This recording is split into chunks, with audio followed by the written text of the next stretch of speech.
Hey everybody, this is Dan back with another Mortgage Explainer, and today we're going to be talking about the main contingencies that often come up when dealing with the home purchase and on the purchase contract. Okay, so there can be many different contingencies that buyers and sellers will put into the purchase contracts. It's all dependent on the situation, but I'm going to be talking about the main ones that are the most common and that we see the most often. Okay, so I'm going to just put them in order. So the first one I'm going to start off with is the inspection contingency. Now, a home inspection is typically not going to be required for most loan programs and to obtain financing. And as a lender, I'm always going to recommend that a client gets a home inspection because that's a way to ensure that you know as much about the house as you possibly can that you're purchasing to make a good decision on, the purchase of that home. So it's always a great idea to get a home inspection. Although with the market as it is, there's a lot of clients that do decide to waive that inspection contingency, letting the buyer know that it is up to them to ensure that the house is in order and there's not going to be an inspection required.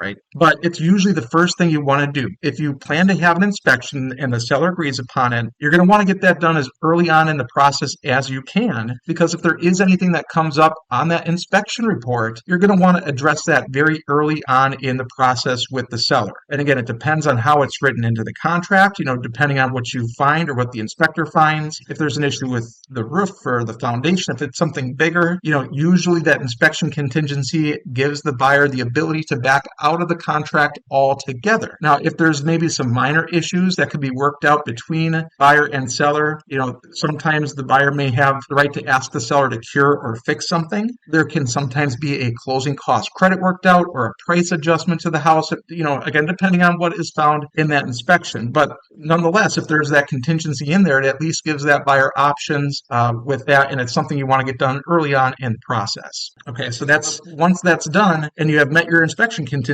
that's basically saying, yep, that's satisfied, and sometimes the realtor will even write an amendment stating that the inspection contingency has been satisfied. Now, another main one that we see quite often is a home sale contingency. All right, now it's pretty common for somebody that currently owns a home, looking to purchase a new house, and they need to sell their current home in order to, first off, maybe get approved so they can have that current mortgage payment ignored for qualifying for purchasing the new home. But then oftentimes, too, the main reason is that there's equity sitting in that person's home that they own right now. And they want to be able to pull that equity out to be able to use for that new home purchase. Okay. So the home sale contingency, it might have a couple different dates on there and deadlines. There might be a date that says the buyer has to list their current home by a certain date, and it has to show up on NMLS by a certain date. And it also might say that you have to have an accepted offer from a new buyer, by a certain time as well. So there's many different ways the home sale contingency can be written into the contract. The main thing is just stating that, hey, by the time you're closing on this new home that you're purchasing, you also have to be closing on the sale of your home, right? I mean, that's kind of the bottom line, and it can be done on the same day. There's plenty of times where buyers purchasing a new house will sell their house in the morning, and then just hours later can go ahead and purchase the new home that same day, as long as they have all the required documentation proving that their home sale went through on that day.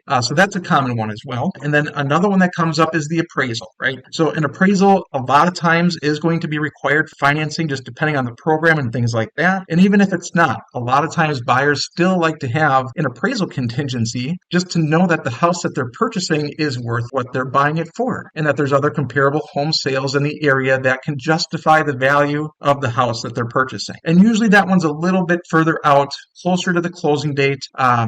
It's just to give enough time if there's an inspection in the beginning that wants to be completed first. But again, the appraisal contingency is a very common one that's in the contracts, and it protects the buyer so that, for example, if it's written in for a full appraisal contingency, if the value does not appraise out to the purchase price, then there's options, right? Then the buyer can typically go back to the seller. Maybe they'll then give them a copy of the appraisal report and show the seller, hey, look, we just got this appraisal back. It did not appraise out, it came back 10 grand short of our purchase price that we agreed upon. And then you can negotiate from there, right? And if you can both agree on another value or another way to make it work, then you can proceed forward. But if the seller's not willing to budge on the price and the buyer's not willing to come up with the difference, that appraisal contingency is usually a way that the buyer can Say, okay, I'm sorry, if we can't work it out, we agreed that I don't have to proceed if the house does not appraise at the purchase price. Okay, so that's a very common one as well. And then the last most common one, and probably the most important, I would argue, is the financing contingency. Now, if somebody's buying a house in cash, there's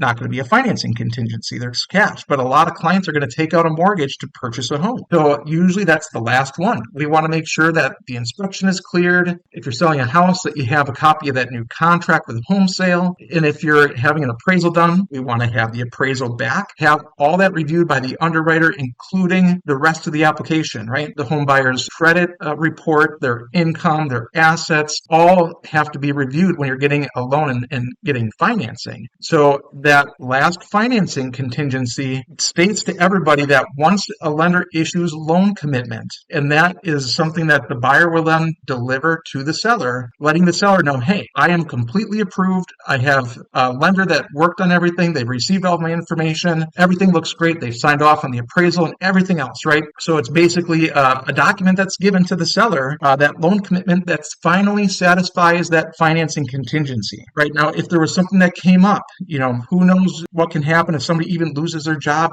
halfway between, who knows? Life is crazy. Things unexpected can happen. And if that client is not able to get that final approval for the loan, then the lender cannot issue loan commitment. And that is another way that a buyer can protect themselves and be able to get out of the contract and typically get their earnest money back. Again, you're going to want to talk with your licensed realtors or attorneys if you have any legal advice that you'd like on that. Again, every contract is different, but that's the main thing, is that it protects the buyer, that financing contingency, in case they can't get approved at the end of the day for that loan. And it's unfortunate, but at least offers that buyer some protection. But once that's delivered, the lender issues loan commitment and lets the sellers know, hey, we're good to go. Usually that also means the buyer can no longer back out of the purchase due to not getting the loan, because the lender said, hey, we've got everything and everything looks great. So again, there's other contingencies that can come up during the process and that are written into the purchase contracts, but those are the main ones. And I hope that's helpful for everybody here. I appreciate you all stopping by and listening to this. Feel free to support me by subscribing to the channel, leaving a like, sharing the video if you want to as well. If not, no problem. I appreciate you anyways. I hope you all have a great day. I'll talk to you soon.